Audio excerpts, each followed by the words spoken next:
Assalamualaikum warahmatullahi wabarakatuh. Halo teman-teman semuanya, selamat bergabung di channel Raffi TV. Oke, untuk cerita Om Duda Natkal kita pindah ke channel ini guys.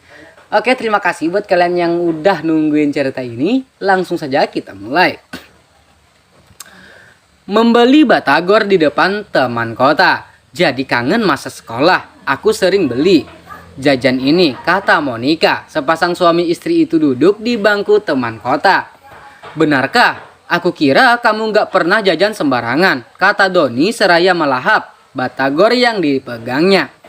Diam-diam, kalau ketahuan kakak pasti dia ngomel, takut sakit perut, takut batuk, takut ini, takut itu, banyak alasan, kata Monica seraya menirukan gaya Aditya ketika memarahinya.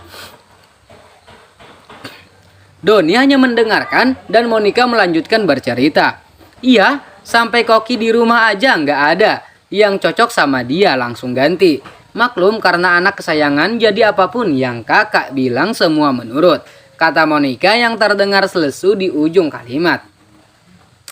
Mungkin perasaan kamu aja, pasti mereka juga sayang kamu, kata Doni. Pria itu mencoba menghibur Monica, sampai akhirnya ketemu sama Bi Rahasia. Cuma merasakan dia yang cocok dan enggak bikin kakak sakit perut. Tapi bisa cocok sama masakan Nona Keisha. Beruntung sekali ya Nona, kata Doni seraya bangun dari duduk mengembalikan piring bekas batagor pada abang penjual. Iya, mungkin kakak kena tulah. Dialah sempat benci sama Kak Keisha. Sekarang jadi bucin. Haha, Monica menertawakan Aditya. Begitulah, kita jadi orang enggak boleh terlalu benci atau sebaliknya, kata Doni. Pria itu kembali duduk di samping Monica seraya membuka air mineral kemasan botol untuknya. Dan Monica di kamar, Aditya sedang menjadi sandaran Keisha.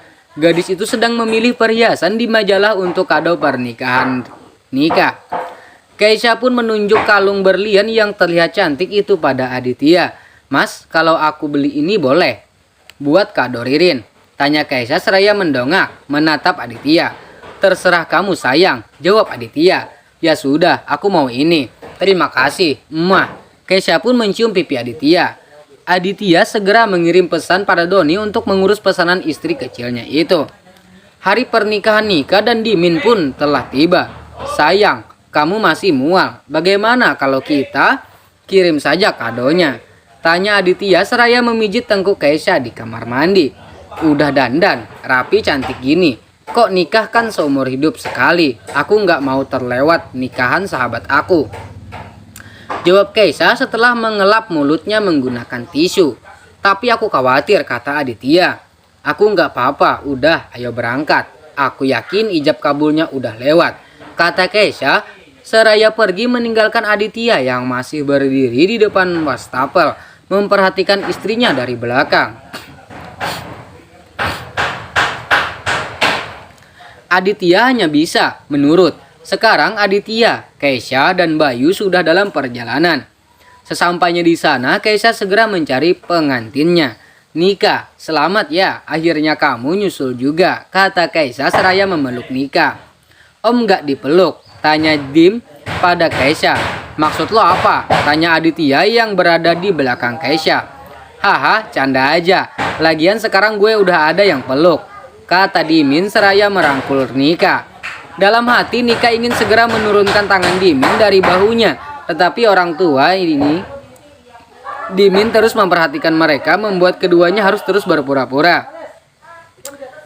Oh iya om, dan tante mana? Tanya Keisha seraya mencari-cari keberadaan Tika dan suaminya. Oh, mereka tadi izin keluar dulu, jawab Nika. Tentu saja ia berbohong untuk menutupi nikah kontraknya. Setelah itu Keisha, Aditya dan Bayu dipersilahkan untuk menikmati hidangan yang tersaji. Selesai dengan masakan, menagih janji Keisha dan Aditya yang akan mengantarkan berkuda. Ayah ibu, ayo kita berkuda teman-teman. Bayu pasti sudah nunggu, kata Bayu seraya menatap Aditya. Keisha secara bergantian. Ya sudah, ayo kita pulang, kata Keisha pada Aditya dan Aditya mengiyakan. Sekarang Keisha dan keluarganya pamit pada sepasang pengantin yang sedang berbahagia itu. Sayangnya, sesampainya di rumah, Bayu merasa kecewa. Keisha kembali mual dan muntah. Melihat istrinya yang seperti itu, Aditya membatalkan acara berkudanya. Di kamar Bayu, Aditya duduk di ranjang putranya, memperhatikan Bayu yang sedang bersemangat mengganti pakaian. Bayu lirik Aditya. "Iya ayah," jawab Bayu seraya melihat tangan ayahnya. Bayu sudah siap dengan kaos dan celana panjangnya, kurang topi dan sepatu bot berkuda saja. Lalu Bayu meminta pada Aditya untuk segera bersiap. "Ayah, kenapa belum siap? Ayo, Bayu sudah hampir siap." Bayu menyusul duduk di samping ayahnya. "Lain waktu saja ya, ibumu kurang sehat. Di dalam perutnya ada adik bayi yang harus dijaga. Kasihan ibu kalau terlalu lelah," kata Aditya seraya menepuk punggung Bayu. "Kalau begitu kita berdua saja, ditemani suster Resa," usul Bayu. Pria kecil itu menatap ayahnya. "Ayah harus menjaga ibumu, dia membutuhkan ayah juga. Nanti kalau ibumu sudah baikan, kita pergi bersama." "Ayah nggak mau dibantah," kata Aditya. Setelah itu Aditya bangun dari duduk dan pergi keluar kamar Bayu. Kecewa itulah yang dirasakan oleh Bayu. Setelah itu dengan kesal Bayu melepaskan kaos yang sudah melekat di tubuhnya. Kesal Bayu. Pria yang sekarang hanya mengenakan kaos dalam itu membaringkan tubuhnya di ranjang dengan kesal. "Sayang," lirik Aditya pada Keisha yang sedang berbaring. Jawab Keisha seraya membalikkan badan. Terlihat sudah ada dokter yang datang. Kali ini bukan dokter keluarganya, tetapi Aditya memanggil dokter kandungan. Setelah diperiksa, dokter tersebut menyarankan pada Keisha untuk mengurangi makanan yang asam dan pedas, supaya menjaga lambungnya tetap aman dan tidak memancing rasa mual. Keisha pun menganggukkan kepala. "Apakah ada yang ingin ditanyakan?" tanya dokter tersebut.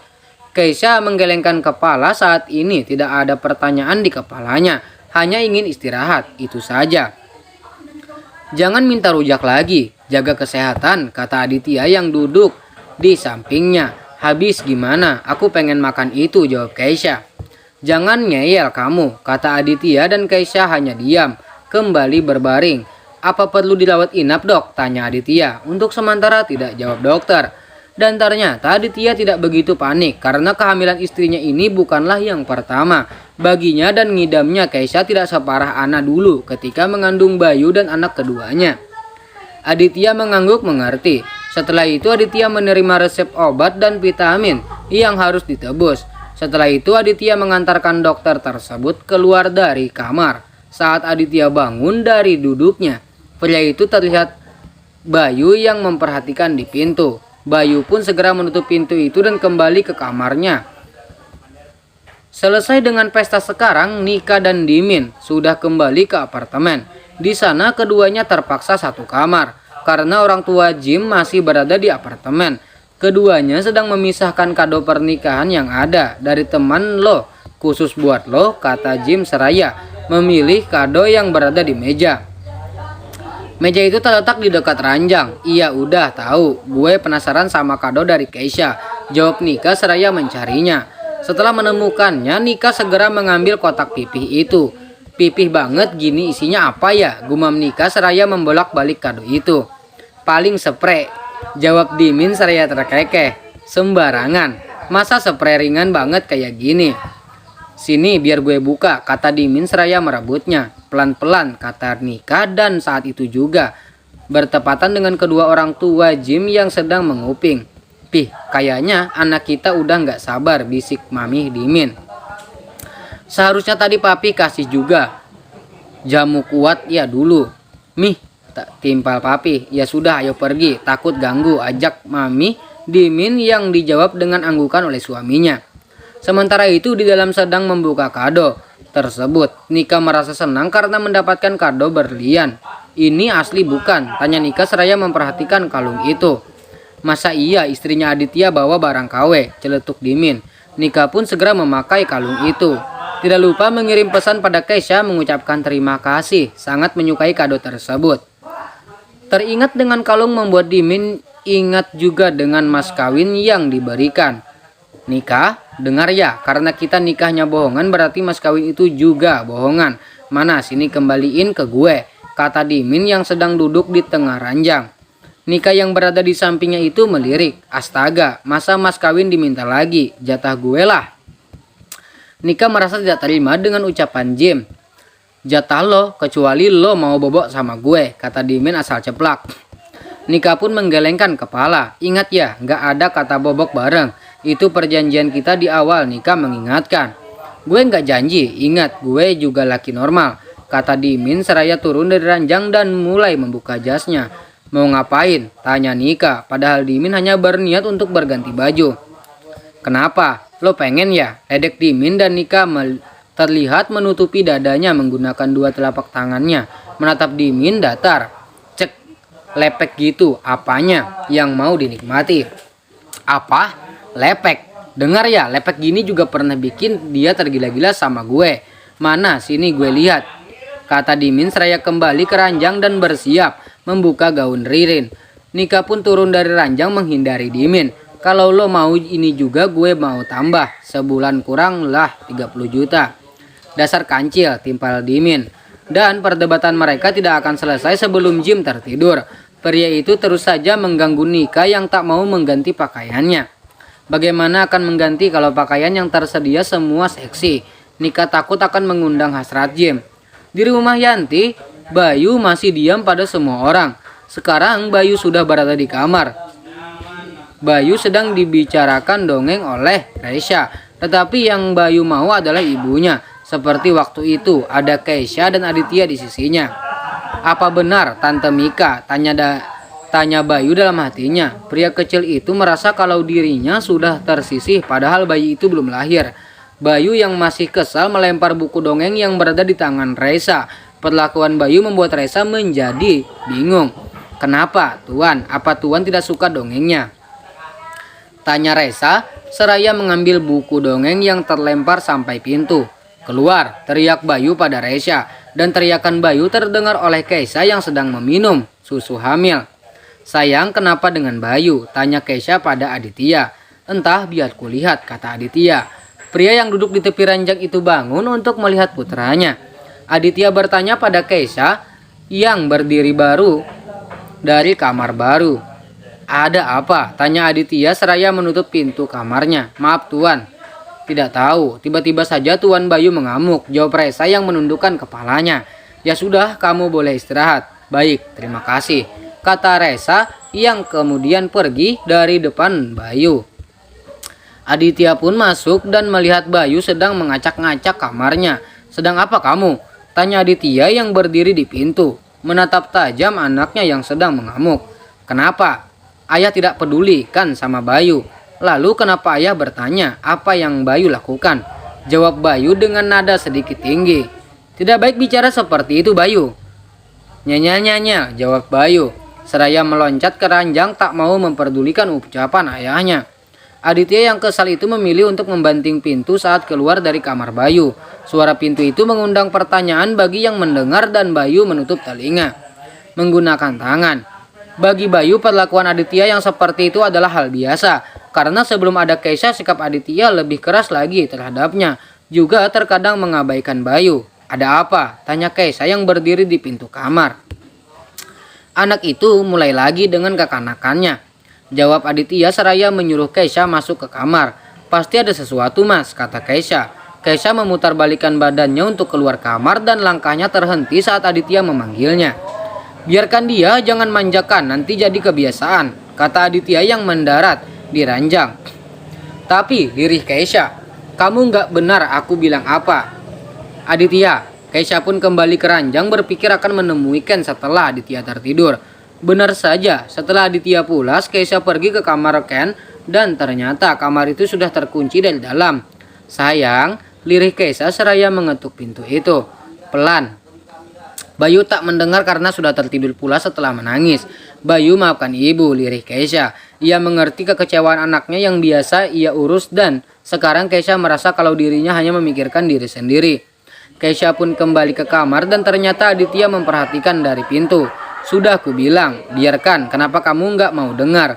Mungkin Bayu marah karena tidak jadi berkuda, kata Keisha. Gadis itu merasa takut saat melihat wajah Aditya yang seperti sedang menahan marah. Nggak semua yang dia mau harus didapatkan sekarang juga. Keisha masih ada hari lain. Ingat itu, aku nggak cuma memikirkan Bayu tetapi memikirkan semua, ucap Aditya. Pria itu masuk ke kamar dan kembali mendarat di ranjang, tidur dengan membelakangi Keisha. Aditya merasa Keisha tidak mendengarkan ucapannya dan itu membuat Aditya kesal. Padahal Aditya sudah mementingkan kesehatan untuk kebaikan Keisha dan bayinya. Keisha pun menyusul di ranjang. Mas, lirih Keisha seraya menatap suaminya. Jawab Aditya, aku minta maaf. Mungkin Bayu merasa kaget kemarin kita ada buat dia. Sekarang aku malah lemas turun dan gak ngurus dia lagi. Keisha mengerti letak kesalahannya. Dia gak bahas itu, dia mau berkuda, kata Aditya yang masih membelakangi Keisha. Lain kali, ucap Keisha. Terpotong karena Aditya berbalik badan dan menatapnya tajam. Oke, kita lanjut di bab berikutnya. Terima kasih. Wassalamualaikum warahmatullahi wabarakatuh.